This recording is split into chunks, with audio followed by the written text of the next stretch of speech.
What's up, guys? This is Rise, and welcome to another video where today I'm going to be taking you through my Toronto regional run. I had 5 matches on stream, and some of them we made some really nice plays. Some of them we made some pretty bad plays, and we're going to go through the good plays, the mistakes, and then we're going to see who ended up winning the Toronto regional after we're done with my battles and cover the grand finals with some hype commentary. So if you're excited, drop a like on this video. Please hit that subscribe button if you're new to the channel, and hopefully you enjoy it. But without further ado, let's get into it. First battle on stream. This is winners round 3 against MossMonsta. Now, MossMonsta, I looked them up on DracoViz. There was no previous history of them on the GBL leaderboards. So I thought to myself, like, okay, maybe not like as experienced. Also, he had a bye round 1 and then won his round 2 2-1. And when we were backstage, he didn't know me. So, like, there's no way to say this without coming off as, like, cocky to somebody. But, like, I feel like if you were, I mean, okay, 99.99999% of the world doesn't know me either. But, like, if you're in the PvP space, I feel like you may have heard of, like, that in-game name Rise to Occasion before. Like in our small little pond or community. So he didn't know me. He asked if I've ever been on stream before. I was like, yeah, I've been on stream in some previous tournaments. So I knew he probably wasn't like as experienced. You're going to see he's not as experienced as a player. And this is totally fine, right? Because I want anybody to feel comfortable, because I've met people that told me like they want to go to regionals and compete, but they're afraid. They're literally afraid of getting on stream and having like chat making fun of them. And when I watched this back and like saw some of the chat comments at some of the plays, like you understand where people are coming from. But I think it's a great thing for anybody to attend these regionals and compete and have fun. So we'll point out some of the things that MossMonsta could have done differently in this battle. So we lead Metacham into Carbink. This is, I consider, a decent matchup for Metacham, even though Carbink on paper wins this. That's only successfully like baiting, which isn't always going to happen. I'm over farming, excuse me. And MossMonsta doesn't even build up to the Moonblast. He actually goes straight for the Rock Slide. So there's really no reason for me to shield. So you always want to at least build up to the Moonblast, right? And the Dynamic Punch. And MossMonsta was a super nice guy. He was like super nice backstage. Now, I knew this was a Rock Slide here. This is a pretty questionable decision by me to shield. My thought process was like, if this is,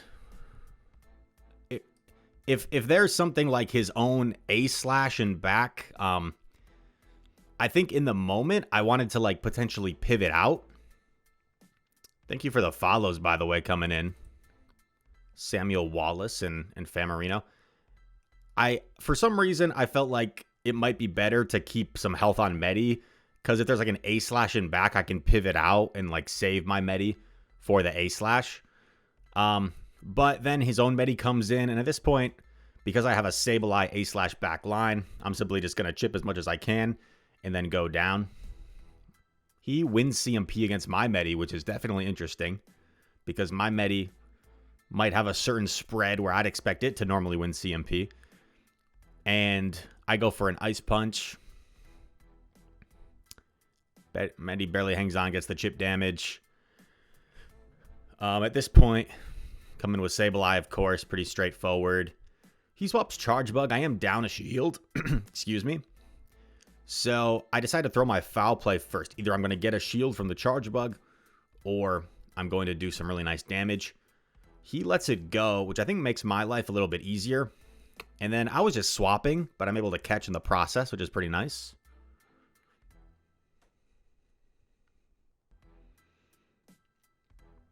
Yeah, exactly Sushi Must, right? I appreciate that. And then he goes for another X Scissor. And we're in a pretty comfortable position at this point. So I know I can fully farm down. Based off the health I have remaining, I don't really think I'm going to get to 2 moves. So I'm just going to go for the one harder hitting drill run. Draw a shield. And then I've got my Sableye against Medi in a pretty dominant position. Really no reason for me to throw a foul play, right? Because Shadow Claws will probably take out the Medi before I get to 2 foul plays. Gonna take the first Ice Punch. And when you're on stream, dude, and everyone's watching, like, you get nervous. I was like so careful to press the shield here. Like, I was like, I'm pressing the shield, like, because at that point you're like, that's the only lose con is like not shield, like the shield not working. I was like, don't miss the shield, Rise. Jeez Louise. So we take 1-0 against MossMonsta. And game 2. Oh, there's me. Oh, this was cool, by the way. This was cool. So backstage, they had a person when you're getting ready. First, they ask you like for your pronouns for the caster. And then they asked this regional if there was any like fun facts about us for Pokemon Go. And I couldn't think of anything off the top of my head. So I took like a few minutes to think while we were waiting. And then I told them Shiny Shadow Stantler is like my favorite Pokemon that I have because it's pretty rare, first of all. And also my favorite basketball team that I'm a huge fan of, the Milwaukee Bucks, their motto is Fear the Deer. So it's my like Fear the Deer Pokemon. So this is like one of the favorite Pokemon I own. So they actually did a spotlight on it. Let's go, baby. Yep, as you heard DeFi say, she's also from Wisconsin, so we've become friends, fellow Wisconsin native. So game 2, I lead Lantern into Gligar. And once again, we see MossMonsta going directly for the Aerial Ace. So once again, like if you're going to bait, you want to make sure you build up to the threatening move first. So MossMonsta, probably a newer player to PvP. I go for the Surf here. And then you see some situations like in this game and maybe in some other games too where like being a more experienced battler like actually is worse because I could have just thrown this Surf right away and forced him to shield, but instead I like waited because I expected him to throw the dig first and then I CMP. So probably would have been better off just throwing Surf immediately there. I know I live the dig, and also I know I live the dig with enough health or I'm not at jeopardy of getting Wing Attack down before I get to another Surf. So I'm comfortable no shielding there. Get off the Surf. We win the 0 shield scenario. And we're just going to let ourselves get countered down here, of course. And we're basically in a similar situation as game 1 where you have Sableye on Medi. And then we're going to have Sandslash on Araquanid. MossMonsta being like not as experienced, goes for the wrong move here. I don't think there's really any situation other than if you're like fishing for a debuff where you would want to Psychic a Sableye, being that it's double resisted. Probably the only situation you would ever want to Psychic a Sableye is if they have like 1 shield and a minimum health, so they have to shield and you're only going to get to 1 move, and then you get a debuff and then your counters do more. That's probably like... Yeah, that's probably the only situation. So obviously a bit of a misplay, but that's how you learn and get better. And he's just going to let this go so he can counter down with Medi, but it's just going to be a little bit too much for Medi to overcome at this point. Granted that our Sableye has more health than the Medi, and all shields are still in play for us. He's forced to use his first shield. And then Sableye is going to come in here, and I'll even fast forward a little bit as Sableye is just going to be able to Shadow Claw down here for a pretty confident win on stream. Kevin, of course, a staple in the community, a friend, and a pleasure to battle him on stream. The Twitch chat was definitely excited for this matchup here, which was cool to see.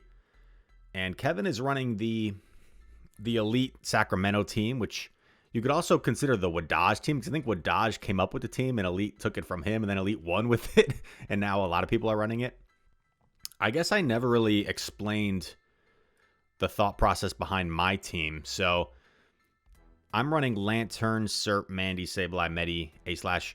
It's fairly similar to the team Kevin's running. We'll call it the Elite team, with Lantern, Medi, Superior, all being the same.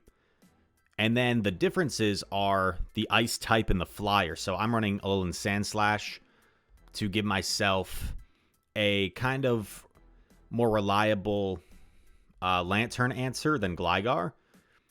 And then I have my Mandibuzz as my Flyer. Because if I'm running Shadow Alolan Sandslash, what you'll notice about my team is that Medi's only like dominant matchup is the Alolan Sandslash. Every other Pokemon has play against Medi. So one thought process with this team is like, does my opponent really want to bring Medi when I have a Sableye and like 4 neutral matchups and then only 1 positive matchup for the Sandslash? So it's like, I wouldn't say it's hard to bring Medi against my team, because it's not, because there's only one hard answer, but there's only one target for opposing Medi. So that was kind of one thought process with my team, was Medi only has 1 real target, which could open up things for the Sandslash. And then one weakness to my team is Umbreon. My only reliable answer to Umbreon is my Medicham. But one strategy I like to employ sometimes in PvP is, I know I have a weakness, and I know my weakness will lure out certain Pokemon, and then I can just like, I'm expecting the Umbreon. I'm expecting to see it somewhere and can like dance around it or manage it. Wild Dog says, ew, you're ginger. Okay, 2 things. That's a pretty disrespectful thing to say. And second, like, I don't think I am. I have brown hair, but with this lighting, it does look a little bit strawberry blonde. If you look at pictures of me when I was a little kid, my hair looks like very strawberry blonde. It kind of got darker as I got older. But like, think of how that would make someone in the chat that has red hair feel. Like, bro, Wild Dogs, I'm a pretty lenient dude. I'm pretty free speech. I'm gonna time you out for that, bro. Okay. So game 1, I lead Sableye into Umbreon. And we're going to go for the catch after 7, because it's kind of the most likely chance to make a catch. Let me move my face. Because Kevin, being a great player that he is, it makes sense for him to throw after 5 for proper timing.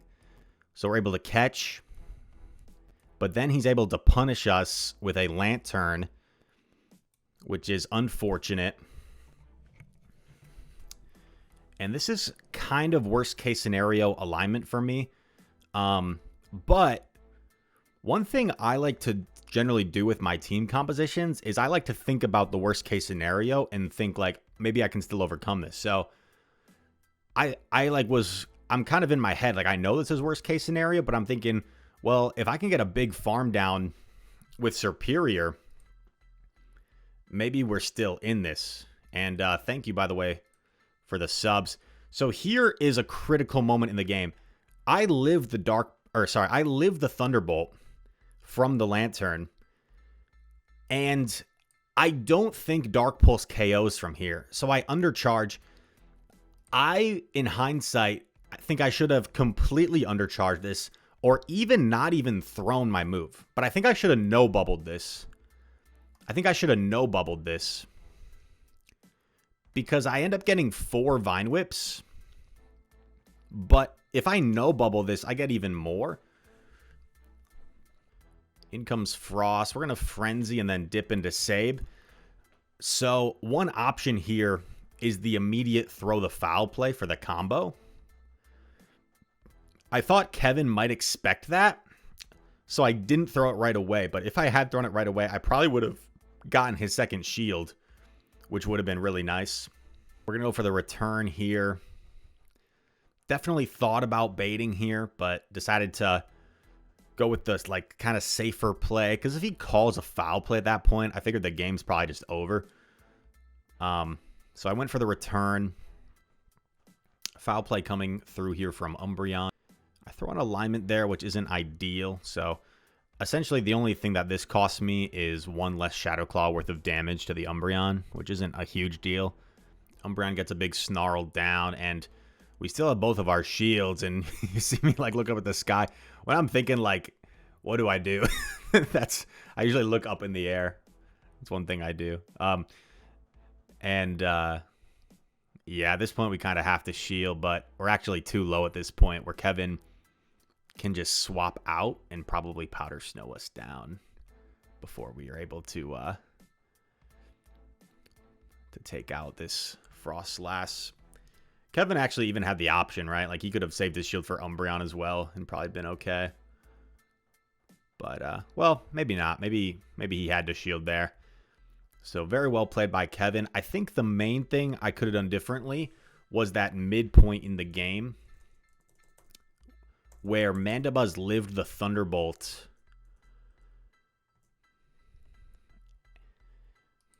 And I got a nice on this Dark Pulse. I should have completely undercharged this, or maybe even chose not to throw it at all.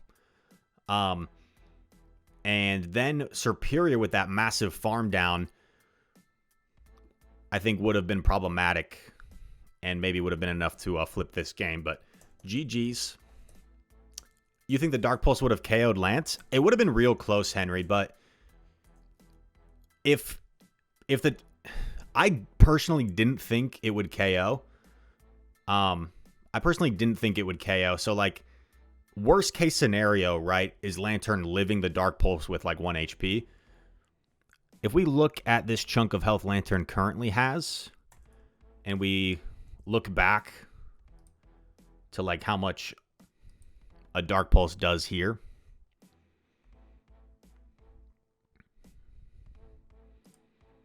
Really close. It's tough to decipher, to be honest. Does that much.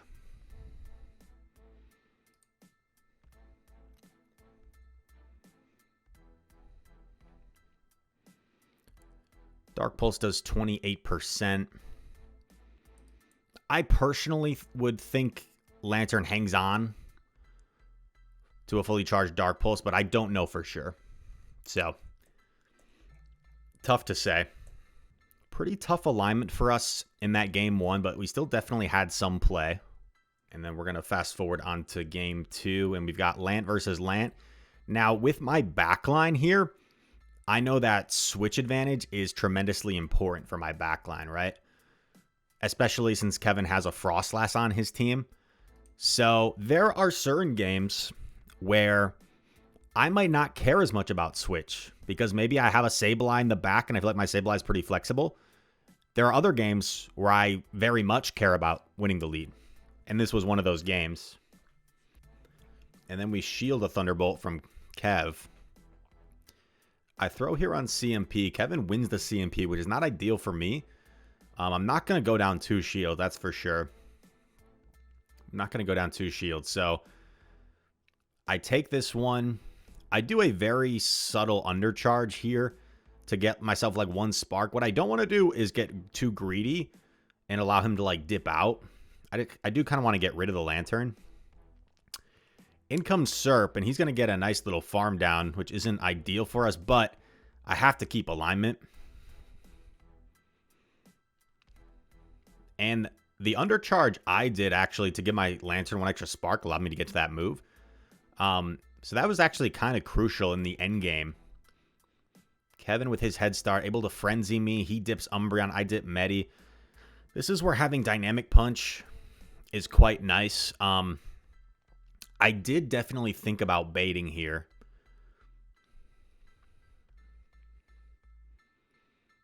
As Kev's going to be able to connect with the foul play. I did consider baiting.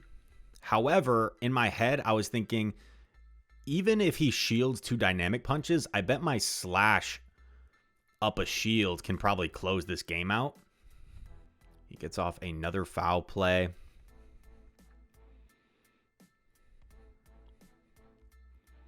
I go for the DP right before Umbreon gets there. Kevin with a nice overfarm to give himself enough energy here to the point where he's going to be able to get to a move against my Sandslash, which is pretty concerning for me as he's only one away. And here I'm faced with a tough decision. Like, do I shield this or do I save it for the Frenzy? I wasn't convinced. I wasn't sure if Serperior would even get to a Frenzy, so that's why I elected to shield. At this point, Kevin is one Vine Whip away from a Frenzy Plant, and he wasn't sure if he would live the Shadow Claw. And at this point, I was like, oh my gosh, that was only 5, and we get the win. Kevin did actually get there, so I think probably had us if he did commit to the Frenzy. But of course, it's really tough because it's really tough when you're on stage, the lights are on in the moment. When I'm playing like GBL lying in bed at midnight, I can like keep track of energy pretty easily. Exactly. And then like when you're on stage, there are just these moments where like you just lose track. This sets us up for a game number 3, and it's a repeat lead of game number 1 where I lead Sableye into Umbreon. This was the match. If you haven't seen it, people in the chat, they were confused as to the end game of this game, and with good reason. So this is the main event. This is what everybody tuned in for, and we'll cover what I was personally thinking at the end. And Kevin's in chat as well, so Kevin can also provide some context. So this is actually pretty critical, right? So this lead scenario is a repeat of game 1, and this may have gone unnoticed to some, but remember what happened in game 1? I caught after 7 Shadow Claws onto my Mandibuzz. Kevin, being aware I might try to do that again, doesn't throw after 5, which allows me to get off this return first. And now Kevin is actually forced to either throw on bad timing or go over 100 energy. So a subtle little thing in the lead that's like a little bit beneficial for me. We're building up here. And although Umbreon beats Sableye, one thing about this matchup is Umbreon has to throw the 3rd foul play. Otherwise, Sableye is going to reach 2 returns to knock out. So Kevin is forced to throw here. It hurts to shield a low health Sableye against an Umbreon. But once again, with my backline, I think switch is mightily important. So I'm willing to go down a shield to get switch here. He gets a 2 Powder Snow head start. I'm able to align my Sandslash. At this point, I'm thinking it could be Lantern in the back, in which case I'm in an amazing spot. I'm also thinking, what if it's Gligar? He hasn't brought the Gligar yet. But then I'm like thinking mid-battle, I'm like, okay, the lead was Umbreon. Umbreon's weak to Medicham. So he could have 2 Medicham answers in the back. Frostlass, Safe Swap, and then a Gligar.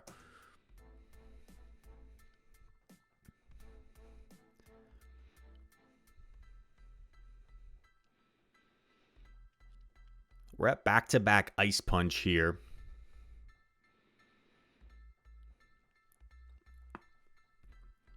Ice Punch is going to draw Kevin's final shield.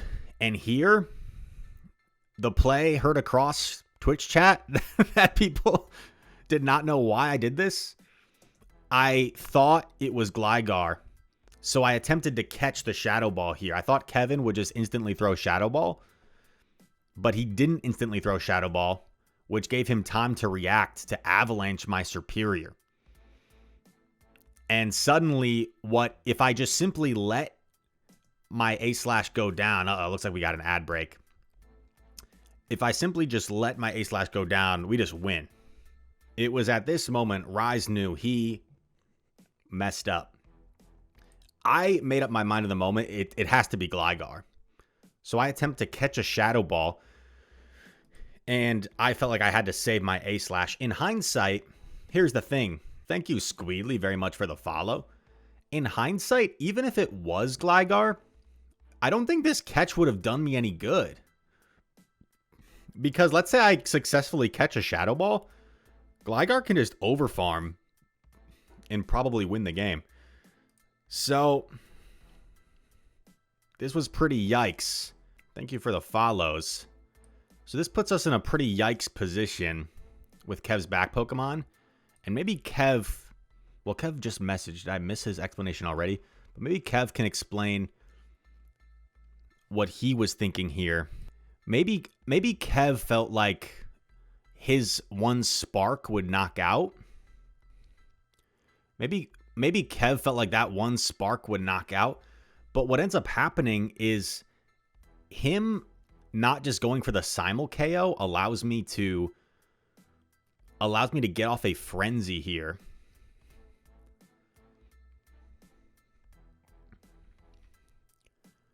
And then I CMP on the Ice Punch, and I told people, hold on a sec, after this, I zoned out.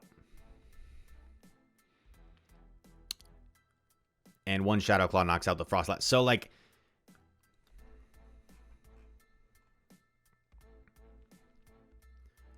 thought about simulcaning or throwing the Avalanche. And your mind blanked. My mind blanked too, dude, because in this moment right here, my conscious mind, I went completely blank, and I zoned out. It was the weirdest thing. I zoned out. So you see my reaction here when I throw the Ice Punch? My reaction is I unconsciously just threw at that time. It was the weirdest thing. It was I was completely zoned out. I don't know how to explain it, what I'm trying to articulate. I think someone put a spell on us or something. In the end, a great match against Kevin.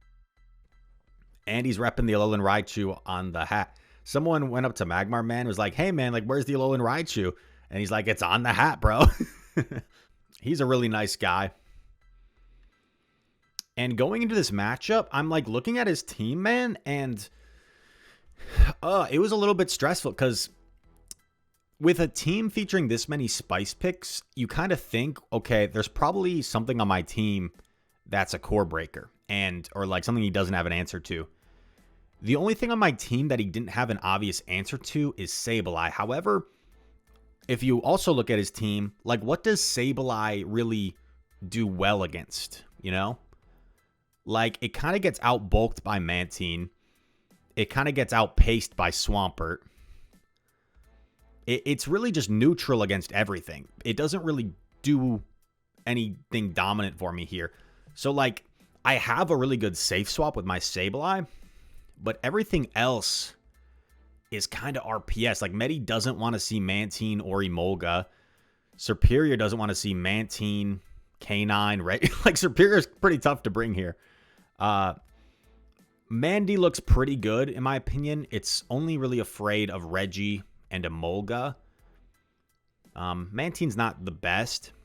And Lantern also looks pretty good. If Lantern can avoid Lurantis, it's got play against everything else. Of course, Swampert isn't great for Lantern, but if shields are still in play, Lantern looks good. So I feel like Lantern and Sableye were probably my best two Pokemon here. That's what he said to me, Kevin.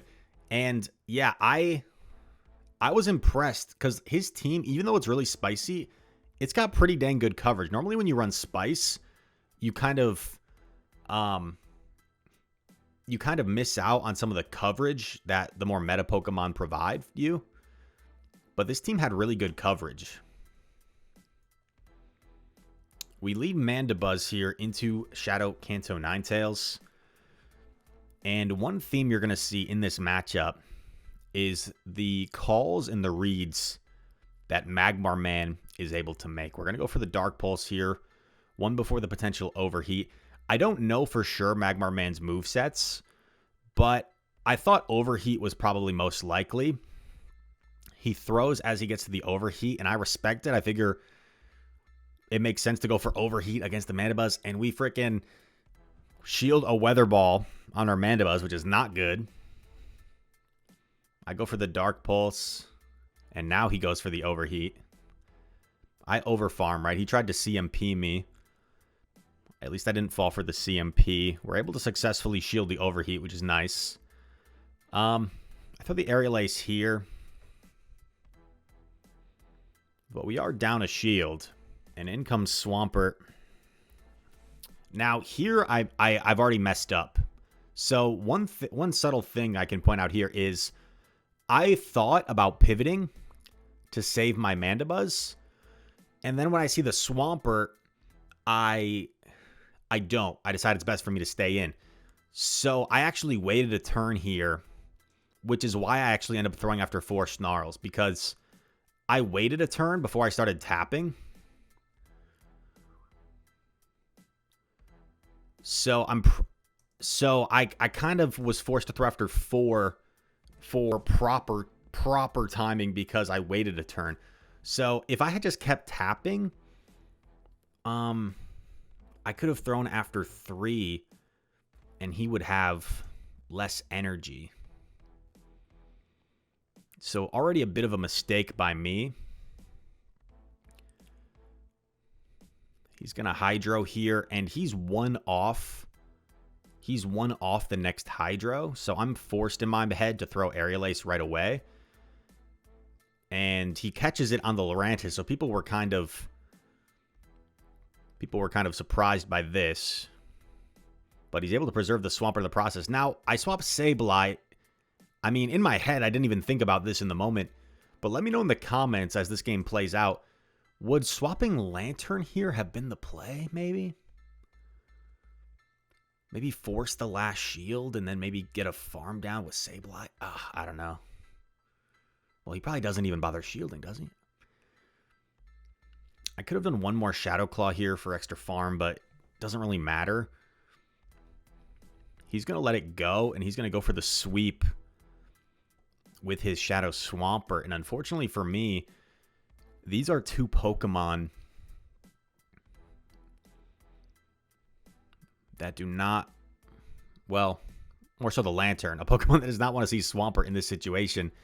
Now, in my head, I'm debating what's the best course of action here. Do I come in with Lant and then try and catch Mandibuzz, or do I come in Mandibuzz and catch Lant? In hindsight, I don't know why I would decide to come in Mandy here. I think it was in my head. I was like, okay, well, I can get off my Aerial Ace, and then I can force him to throw. But, like, I just don't think this was... Not only do I not think this was the right decision by me, like, I don't know why in my head, in the moment, I made this decision, really. Like, I just... And then here, I'm thinking my only win con is maybe catching a Hydro. So he does 1 Mud Shot. I kind of let him do 1 and then go for the catch.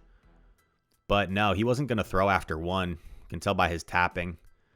He was committed to throwing extra. Perfect overfarm by him. At this point, I know I lose. So I'm just like, well played, GG's. But the crowd was going hysterical. And through my headphones, I could hear Dunebug, specifically Dunebug, screaming as if his home team had just won the Super Bowl and he won $1 million in the lottery at the same time. And it was very distracting. It was very distracting. Keep in mind, these are noise-canceling headphones. And throughout the entire match, I just hear Dunebug cheering as if his life depended on Magmar Man beating me. This sets up a game 2. And also, quick backtrack. I think if I had come in Lantern, I probably win this, right? What do you guys think? Alright, so this is where Swampert had just Hydro Cannoned the Sableye. Swampert's dry here. So if I had come in Lantern, I get in 7, 8 sparks. Because is Swampert... What cycle is Swampert on? Does it have any residual energy here? Swampert's 8 away, right? No. It's 7 away. I don't know.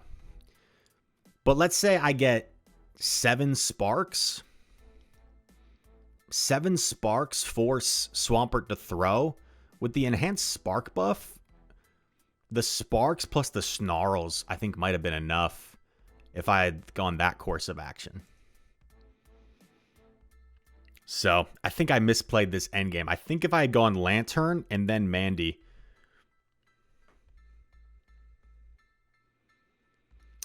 You get off a Surf and an Aerial Ace. That's what someone in the crowd said to me. They said, why didn't you just go in with Lantern and then get off the Surf and then get on Aerial Ace with Mandy? I don't think that's entirely true, right? Because if I'm 3 snarls away,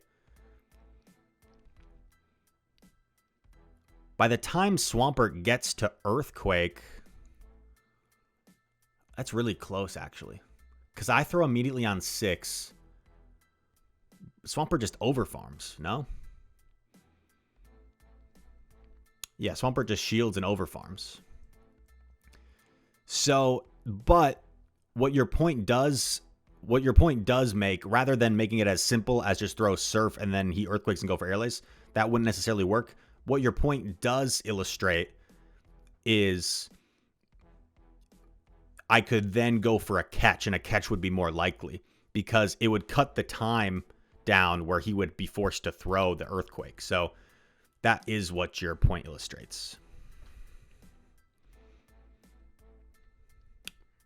Randerson, I understand your point. I think what you're not understanding, for lack of like a better phrasing by me, is if I come in Lantern right, my Mandy's 3 snarls away. So if I come in Lantern, I get off the Surf. He's at 7 mud shots at that point. If I swap Mandibuzz, he can do 4 mud shots, Hydro Cannon, and then get to an Earthquake against Lantern. So it's not as simple quite as you're making it out to be. But I do agree with you that maybe Lantern Surf would then make it more probable for me to successfully make a catch in that scenario. Also, what's up, Magmar, man? Welcome in, dude. Congratulations on the incredible run. I think a top cut and a 3rd place finish with this team, my man, is one of the more impressive feats we've seen in a play Pokemon regional. So major congratulations. But yeah, in conclusion, game number 1, good game. The critical points in the game where Magmar Man successfully baiting a Weather Ball on my Mandibuzz was a pretty big deal. And then me waiting a turn when Swampert came in was not ideal. Gave him an extra mud shot, essentially. And then also the end game, if I had just come in with Lantern, just those sparks and then snarls I would have gotten, I think might have been enough to win. So definitely could have played differently from my perspective. Very well played by Magmar Man. Game number 2, Sableye into Swampert. I don't like this lead. The reason I don't like this lead is because as a player that has had success with Shadow Swampert in the past, I understand that Shadow Swampert going straight Hydro Cannon in this matchup can mudshot down the Sableye and leave with a ton of energy that's really bad for your back line. So in my head at this point in time, I'm like, okay, this is not great. I'll just try and take the shield advantage, maybe play out the ones. In my head, I didn't even really entertain the chance that he would go for Earthquake, which is not smart by me because it also makes sense to go for Earthquake here. It's definitely a risk. But it does make sense, right? Knowing that I live the Hydro, that he would be forced to throw another Hydro. Earthquake also makes sense here as a play. In my head, I didn't even entertain really the fact that he would go for the Earthquake. which is a bit of a mistake by me and a really nice high risk, high reward play for Magmarman. And at this point, I'm immediately in a pretty terrible spot. The problem with coming in Mandibuzz here is I'm afraid if I come in Mandibuzz, like, he can just build up energy and pivot out. And I don't want him to be able to bank energy and pivot out. So I come in with Medi, where at least I can take out this Swampert in a more, like, efficient way and just get rid of it.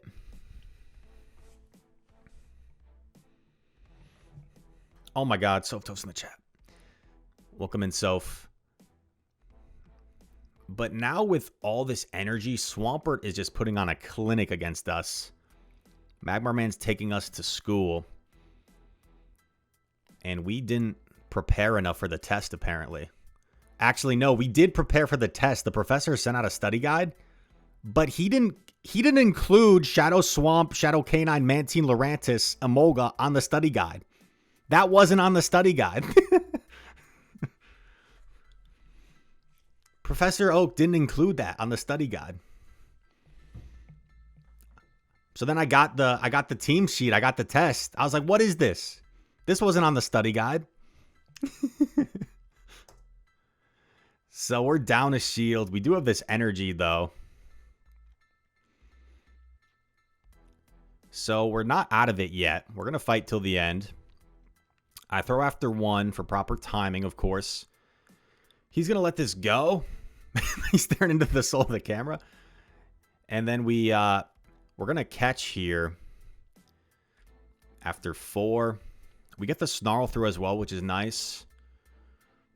I'm hoping it's like Lurantis. That's best case scenario. Even Mantine I wouldn't hate. Very wisely, Magmarman banks a Weather Ball, so I have to be conscious of that. And then it's Reggie. It's Reginald Steel.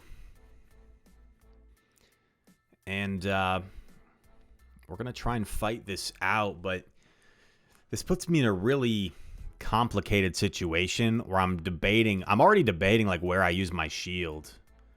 Because if you look at my switch timer, like if I shield here, my switch timer's still not up. So that's why I don't commit my shield. Like if I shield here, my switch timer still isn't up.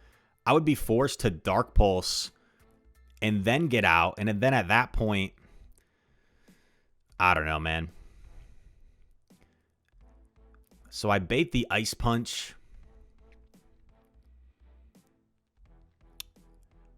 But Reggie is going to outpace. I have to shield.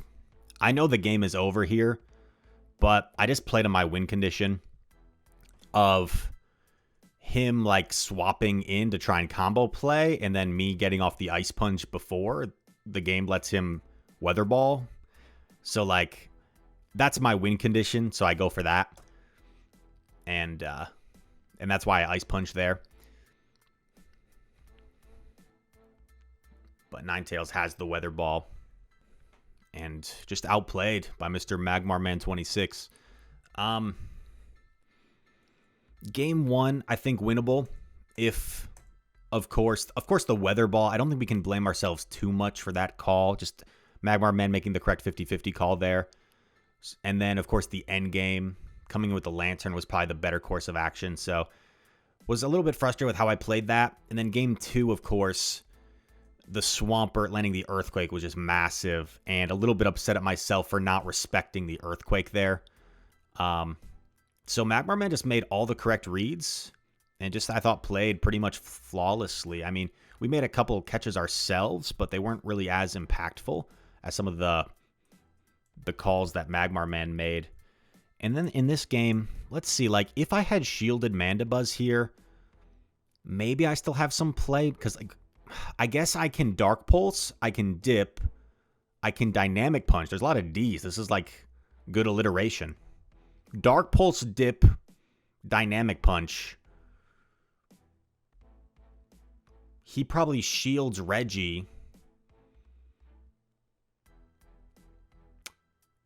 But then Canine still has a move. So then he uses the Weather Ball. maybe still had some play. Yeah, if I shield Mandy, maybe still had a little bit more play here. But bit of a complex situation. Jon Snow, thank you very much, my man, for the raid. I hope you had a good stream. I loved you in Game of Thrones. I thought you were great.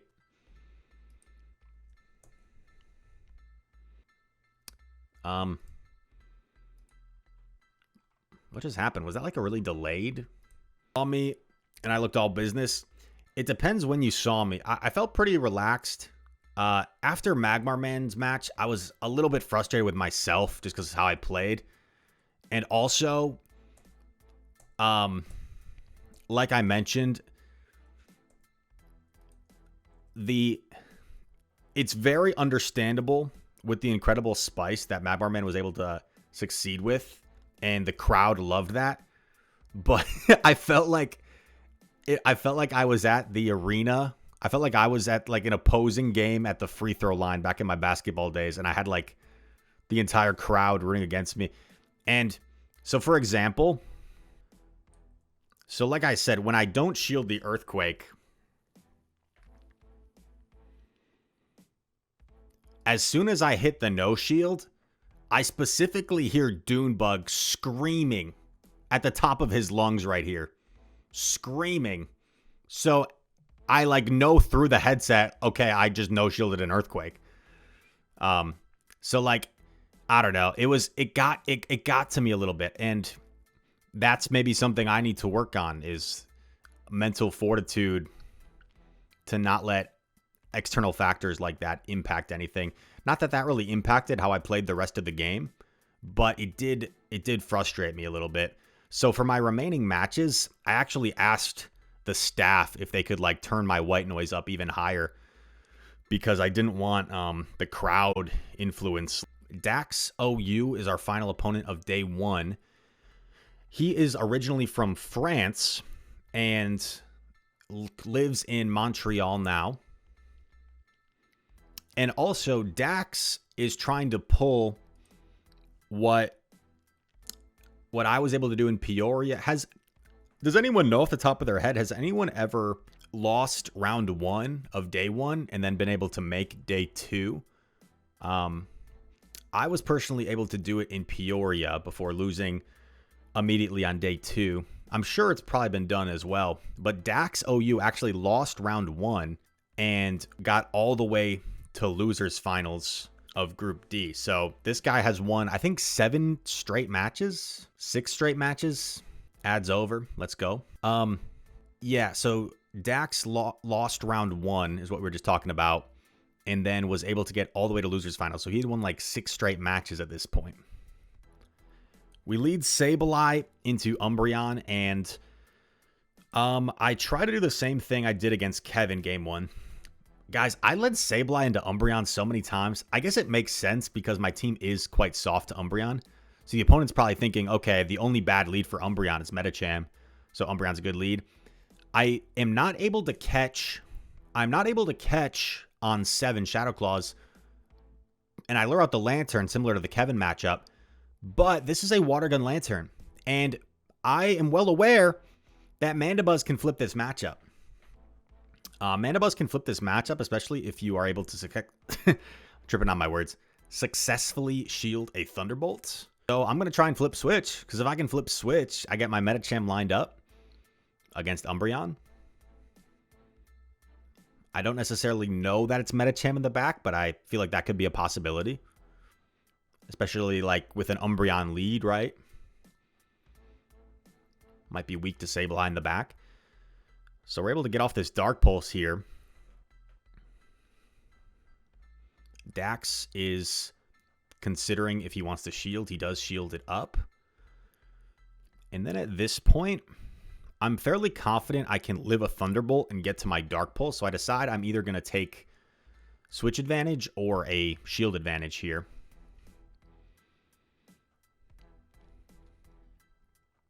So we are able to reach the Dark Pulse. Dax is forced to shield. Now I'm debating if I just let myself go down or if I combo play. I do combo play because in my head I'm like, okay, I wasn't able to take Switch anyway, so maybe I just get rid of this Lantern. If I let myself go down, things might get a little bit more awkward. Umbreon got lots of energy because Umbreon never threw in the original matchup. So Umbreon has a lot of energy to deal with our Sableye here. DaxOu throwing on proper timing. He should be 3 away, I believe. So I can safely throw after 4 Shadow Claws. Get in some nice chip damage against the Umbreon here. I am concerned about a potential Frostlass in the back as well. He does have Frostlass on his team, so I'm like, yikes. Frostlass would be pretty rough. He immediately swaps in its Medi. I'm like, okay. I am 1 turn ahead, so I do throw my Ice Punch to get denial in a sense, since I'm 1 turn ahead. I don't know his moveset. And at this point, I'm like, if I take a Psychic, I don't think it's over. So I'd rather take a Psychic than I would shield like an Ice Punch bait if he has Psychic. We're over farming here. And this is a good example of when you're on stream, sometimes the nerves get to you a little bit and you just kind of lose track of energy. I should have done 1 more here. I could have doubled up on Dynamic Punch and just won on the spot. And instead, this becomes a super awkward situation for Dax, where he's probably a little bit concerned about the catch or maybe lost track of energy, and I'm able to Dynamic Punch. And as I'm sure Kevin might add in the chat, Dax and I talked after this, and he actually lost track of his own energy. He forgot that he had a foul play already loaded. So that was actually what happened. The casters, if we listen, gave me a lot of credit here.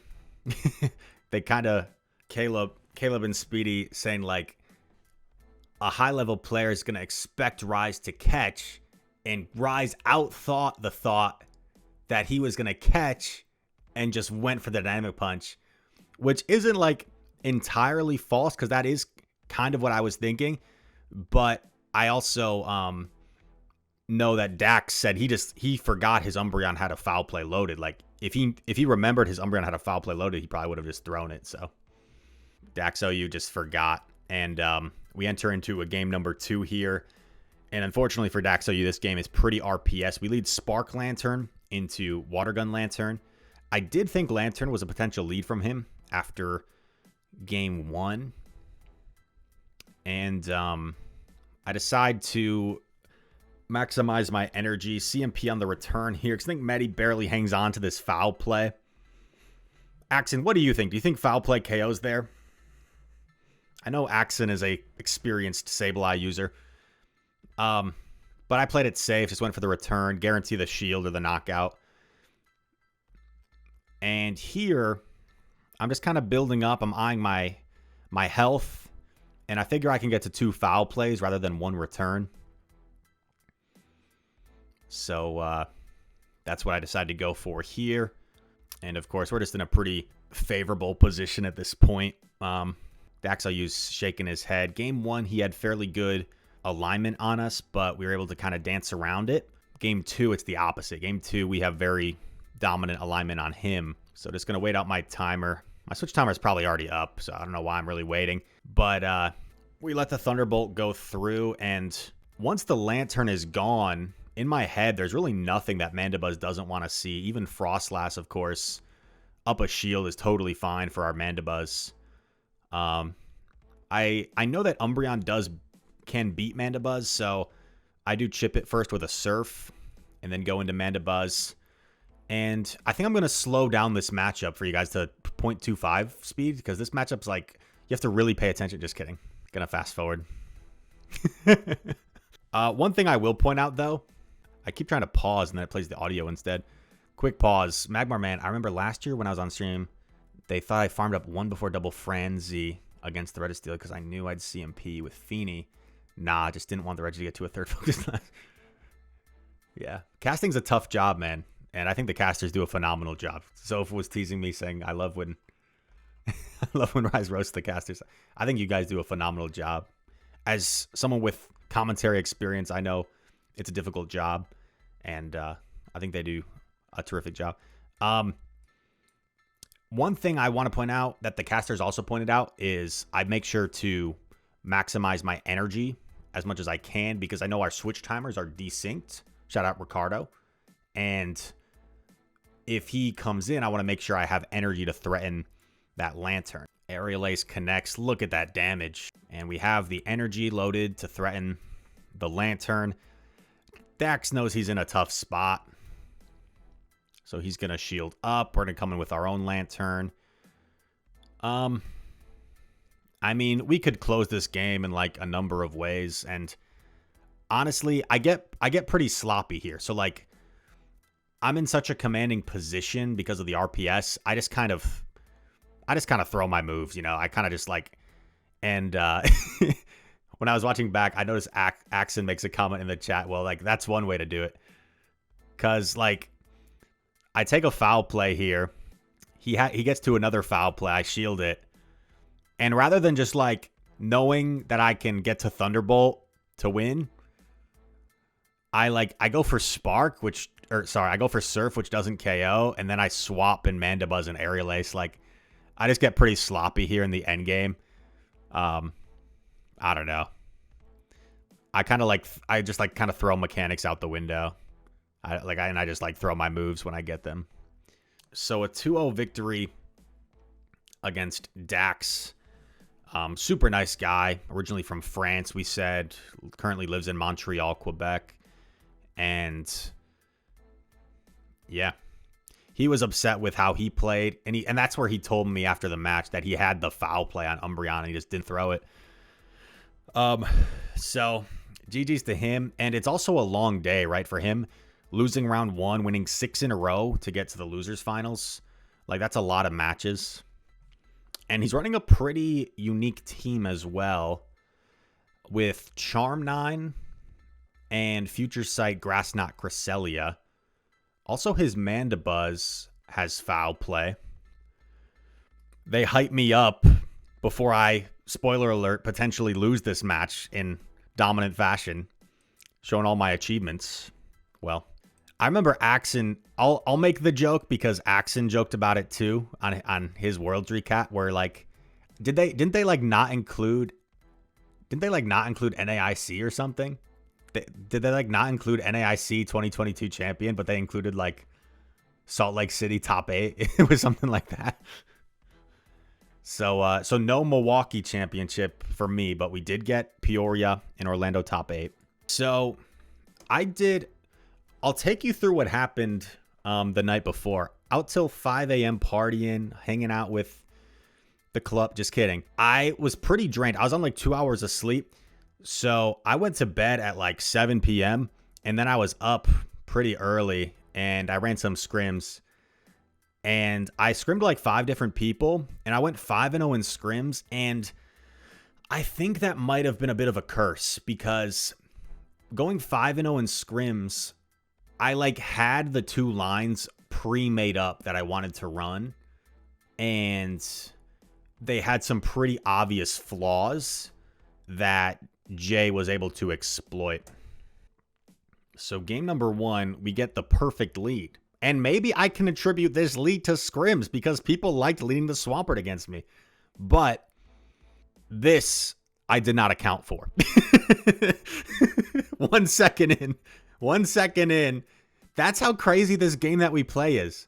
1 second in, this goes from good to not good. Because the way my team was designed was like, if I caught a bad lead, I could potentially lure something out with the Lantern because I didn't expect him to bring Cresselia against my team with Sableye, A/slash Mandibuzz, and even Serperior does all right. I didn't really expect him to bring Cresselia, so I really liked my Lantern safe swap. And I just did not account for an A/slash safe swap. And this is something I normally do account for. This is something I normally think like, okay, if he swaps this, I have an answer for it, or I can just stay in. For example, if it's like Metacham. But man, and people were a little bit critical, saying like, whoa, what a madman, he swaps A/ in. I mean, I agree on some part, but to Jay's defense, he makes a nice team read that someone like me is probably going to be unlikely to run superior lead with Medi in the back, because that would be pretty soft to Mandibuzz. I don't think it's like the craziest thing in the world. I don't think it's the craziest thing in the world, because Medi doesn't do that bad against Mandibuzz, but also Medi isn't really like a safe swap for me against a Cresselia Charm-9 team. So Jay, like, he knew before he locked in this team, like before this situation, if it's a superior lead, Rise probably doesn't have a Medi in back, so his A/ swap would work. And looking at my team, right, Medi really is the only punish to A/. So, what do I do here? The best thing probably would have been instant swap Lantern, but after I didn't instant swap and I took 2 seconds to like think, what do I do? At that point, it's kind of too late to swap Lantern. One other option would have been to catch after 5. And I think this is the only play that could have won me this game. Would have been catch on my own A/ after 5. I think if I do that, I win. But instead I stay, and then I frenzy, and we're just trying to escape this A/. I also come in with my Lantern.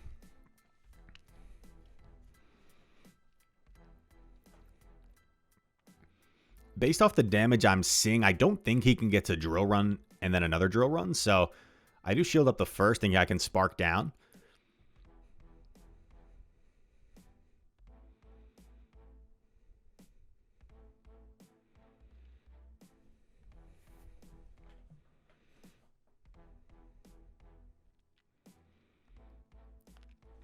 We come out with a lot of energy for this swamp, but it is a regular swamp, and regular swamp's going to be able to handle this energy from Lantern a little bit better than a Shadow Swamp would be able to. Going for another Surf. I'm almost at back-to-back Surfs once again. He's going to shield this.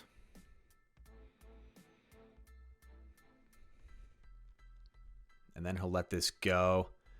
And then, obviously, knowing the back line, this is pretty tough. Like, yeah, I don't know what else I really could have done at this point. Like, catching on Superior, I don't think really does much for me, you know? And with my team, right, one thing that my team is a little bit soft to is Charmander and Ninetales. I've got Mandibuzz, Sableye, and Metacham, so I'm 3 times weak. So, I felt like a pretty obvious strategy for an opponent is 2-shield Charm-9 in the back. And I felt like maybe keeping my A/ in the back could be nice for it. Jay was pretty excited to... You could probably tell he was nervous. He probably didn't necessarily think it was A/ in the back. So maybe that's why he had such a big reaction there.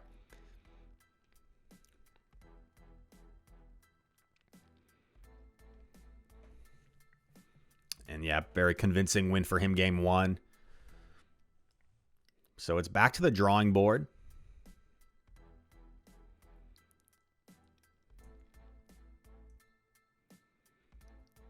But yeah, despite such a good lead, just did not have the necessary coverage for an A/ in back. So I had already kind of predetermined what my second team was going to be, and I decided to stick to my second team. Mandibuzz had play against all 3 Pokemon he had brought in the previous game, so it seemed like a solid lead to stick with. And then Lantern Superior in the back. And honestly, this looks like a pretty good alignment situation for me on first glance. Of course, Jay being a high-level player, it's very predictable for him to catch after I throw, after an odd number of Snarls. So for example, when I throw after 5 here, I try to do my best to wait to see that 8th counter coming through. Like, I try to do my best to see that 8th counter coming through before I tap Aerial Ace. But that's only a half second, right? That's a half second to do that, so it's a little bit tough.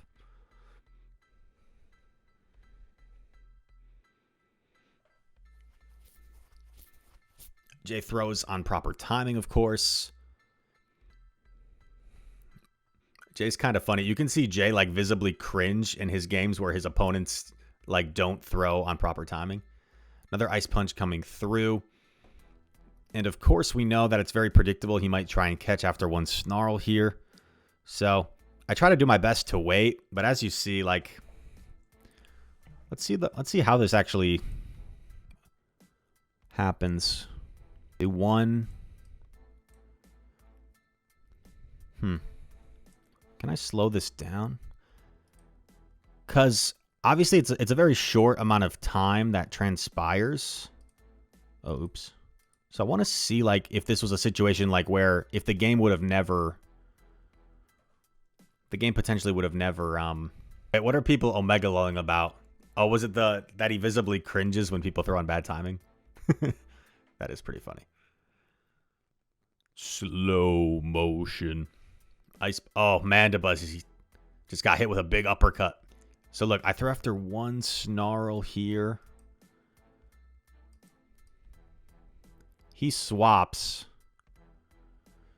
It's like a little bit delayed, right? Do you see what I'm saying? 142.08. Like if our games are like perfectly in sync, right? Like he's already swapped, right? But I don't necessarily see that on my screen.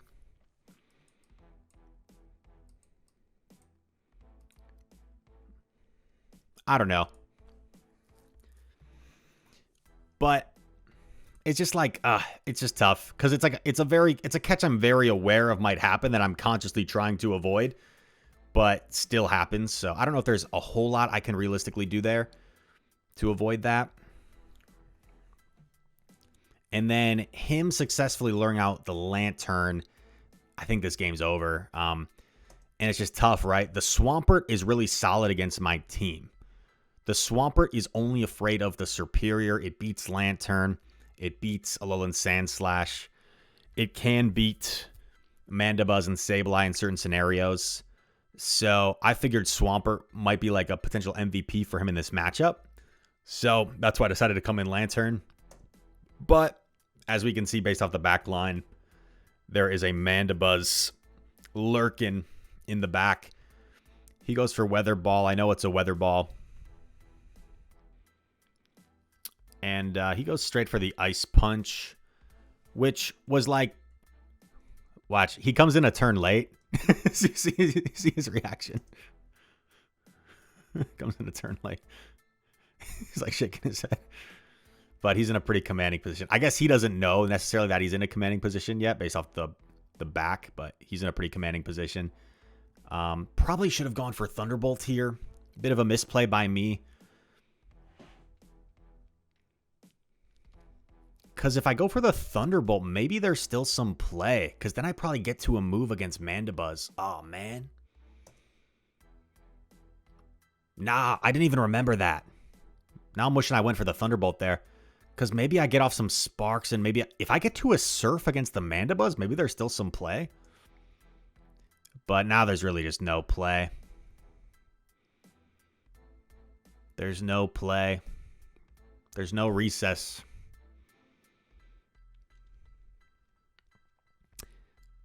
I go for the Frenzy. Jay's looking at the crowd because like he knows he wins. I go for a little fancy play here, like one Vine Whip and then CMP, but I lose CMP. So like a CMP sack there might have done me a little bit of good, might have made it closer, but even if I did get a successful CMP swap, I probably still lose because you're going to see just how dominant this is for Mandibuzz. At some point, I look at the camera like I'm dead. Yeah, there. Like, what am I supposed to do? But yeah, just wrapping up this match against that boy Jay. Got me in quite convincing fashion. Got me in quite convincing fashion. It was nice to meet that boy Jay in person. Was a nice guy.